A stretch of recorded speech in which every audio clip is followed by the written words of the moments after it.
Good morning, students. I welcome you all to the online session, and in today's lecture we are going to study about economics, chapter 2, that is sectors of the Indian economy. But before we start, let's recap what we have done in our previous lecture. In our previous lecture, we had discussed about the topic, that is, what do you mean by the term economy? We had discussed about the economic activities, that is market and non-market activities. We have discussed about the types of economic activities, that is primary, secondary and the tertiary sector. We have also discussed regarding the importance of these three sectors. We have also seen the definition of your final goods and intermediate goods and how it contributes to the GDP. Apart from that, we had also seen a broad difference between your intermediate goods and final goods. So, let's start our today's topic, that is called to be as historical change in these sector. So, when we talk about primary, secondary and tertiary sector, if we'll see, we can witness a drastic change in these sectors over a year during the early 1950s, that is time period when country got independence. India was primarily an agricultural economy, as primary sector was quite dominant during that period of time. Not many industries were set up in our country, and hence you will see industrialization process was a slow process during that time. And so this particular period or the time phase can be embarked as an agricultural phase in Indian history. And hence you will see that Indian economy was categorized to be as an agricultural economy. But later on, slowly and gradually, that is by the era of 1990s, that is the time period when new economic policy, that is liberalization, privatization, globalization came into existence, secondary sector and tertiary sector started growing at a tremendous speed. And if we look into today's era, we will see that the tertiary sector has been one of the most dominating sector. Apart from that, this gradual shift can be witnessed over the years. So during the past 100 years, there has been a shift from primary to secondary and secondary to the tertiary sectors. Now, most of the people, those who are working, they are now employed basically in the service sector. During these, over the years, there has been increase in the number of, you can say, services which has come up. More new services have been developed during this particular period of time. So this shift can be observed basically amongst your developed countries and the developing nations. And the underdeveloped nations, you will see, still they are dependent basically on your agriculture sector. So this is how there has been shift. Now let us have a look regarding these shift with the help of a graph. You will see that in your board exams, questions can be based on this particular graph. That is, if you look into the graph, it states that in the year 1970-71, there has been almost equal share of the three sectors. But if we look further, if we have a look regarding the time period 2018-19, you can see though there has been an increase in the three sectors, but still the tertiary sector is most dominating. Right? So this way we can compare it out, and the questions can be based on these graphs. Now let's see what type of questions can be asked. Question number 1, which is the largest producing sector in 1971-72? That is agriculture sector. The answer is agriculture sector. As you can see that during this particular year, agriculture sector has been dominating. Apart from that, if you look into the second graph, you will see that there has been increase in the three sectors. So, look into the second question. What does second question states? It states that which is the largest producing sector in the year 2018-19? We can see that tertiary sector has been increasing at a very great speed. Right? So, the answer is your tertiary sector. Now, look into the third question. What this third question states? Can you say which sector has grown in the most over the 40 years? That is, if you look into the graph again, you will see tertiary sector has been most dominating. So, in this way, your 3-mark questions can be answered out. Apart from that, if we look into the comparison, what we can conclude? We can conclude that tertiary sector is increasing day by day, right? Now the question over here is, what exactly is the reason behind increasing importance of the tertiary sector? Why tertiary sector is becoming so important? The reason behind this is, it can be stated into a number of points. Like for example, the first point, due to increase in the basic services. That is, you will see as there is increase in the basic services, like your more number of schools, hospitals, road, buildings, all these will be developed, more will be the development in the tertiary sector. Take for example, the Samriddhi Marg, which has been constructed across your school, right? So what it is happening there, more number of people are employed. The flyover which has come up in your Jalna road. So more and more people are engaged in these types of activities. So more will be the development in these basic services, more will be the development in the tertiary sector. The second point is development of agriculture and industrial sector. More will be the development in the agriculture sector, more will be the development in the industrial sector. As if we are going to increase our production, more raw materials, more food crop can be processed, can be grown over there, and same can be processed in the industrial sector. Like for example, when the grain revolution had come into existence in the year 1960s, during that particular period of time, more production was there, and hence more number of industries were also being set up by 1990s. So more will be the development in the agriculture sector and the secondary sector. It will lead to the development in the tertiary sector. Now the third reason, increase in the income. As the income of an individual increases, you will see people start demanding more services.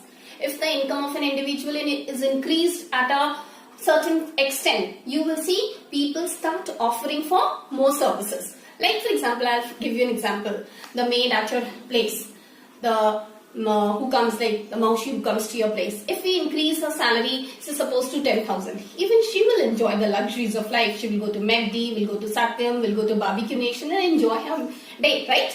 So this is how, when there is an increase in the income, people start demanding more and more services. Now the fourth one is development of new services. Day by day, new services have come up into existence. That is your information technology, artificial intelligence, cloud computing, and all these development of new services has led to the development in the basic tertiary sector. So this is how you will see, this is the reason behind why there has been a development in the tertiary sector. But one thing you must remember, however, there has been an increase in the service sector, but this service sector is not growing equally well. Service sector in India still employs many different kinds of people. At the one end, you will see there are limited number of services which employ highly skilled and educated workers. On the other end, there are very large number of workers who are engaged in services, like you will see small shopkeepers, repair person and transportation or in various other activities. These people, they barely manage to earn a living, and yet they perform these services because there is no alternative opportunities. However, only a part of the sector is growing in importance.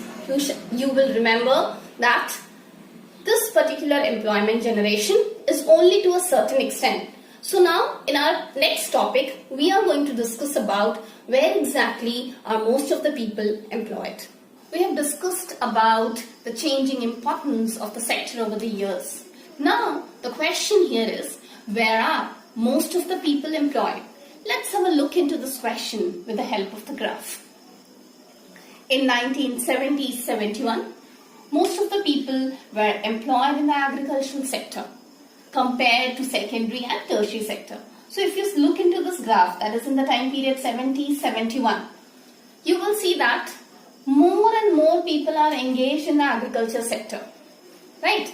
Now if we compare this graph with the 2018 and 19 graph, we will see that there has been an increase in the employment percentage in all the three sectors compared to that of 1970-71. There has been increase in the primary, secondary as well as in the tertiary sector, right? But still, more and more people are employed in the primary sector.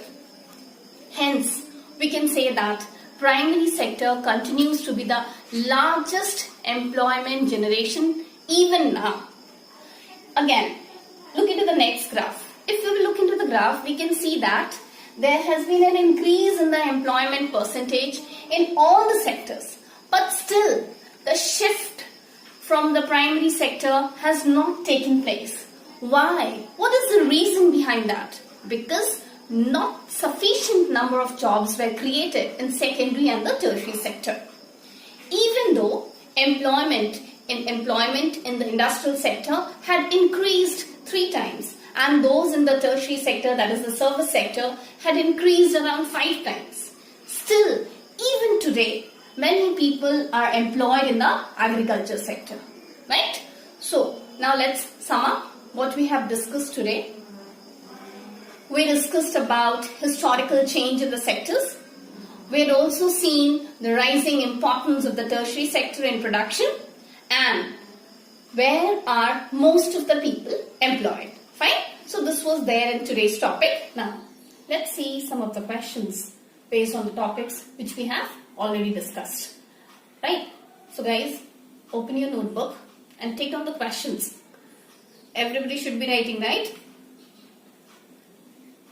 Well, I caution you all. You will be reprimanded for the same if you don't write the question and answer.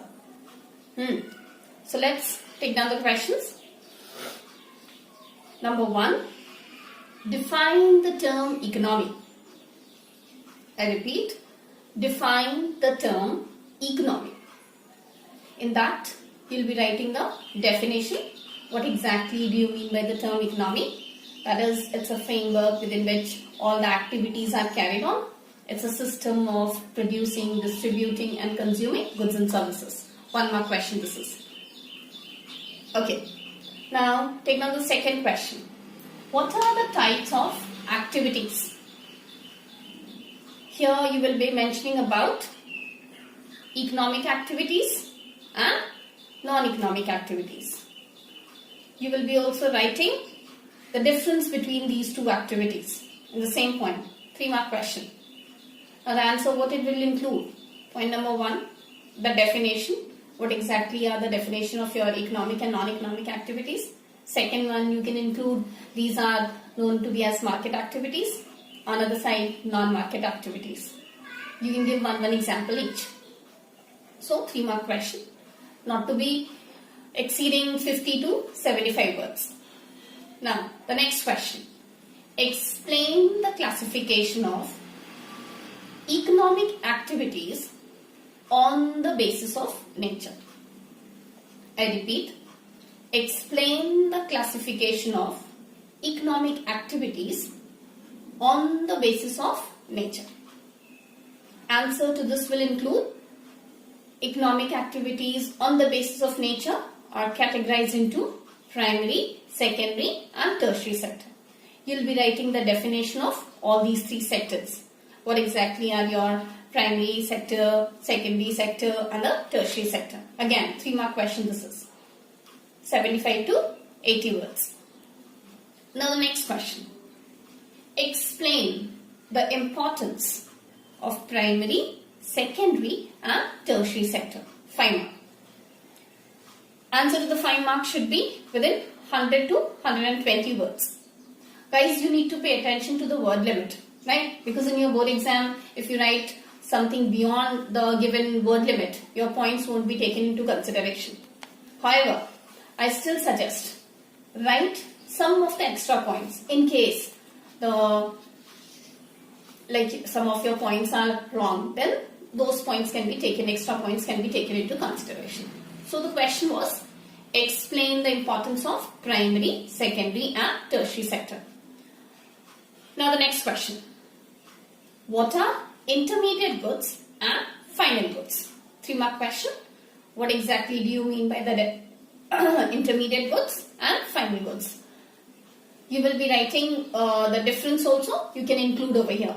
We have given you near about 5 to 6 differences, and that will be in again 5 mark question, 120 words. Now the last question. Why tertiary sector is becoming important? Give reasons. So all those 4 reasons will be included. 5-mark question this is. That is due to the development of the new services, increase in the income, development in agriculture and secondary sector. Apart from that, due to the development of transport and communication sector. These are the reasons why it has to be included, or why it is becoming so important these days. Fine. So these are the questions based on your topics which we have already discussed. Well, do your assignment and I'll see you in the next lecture. Till then, goodbye. Take care.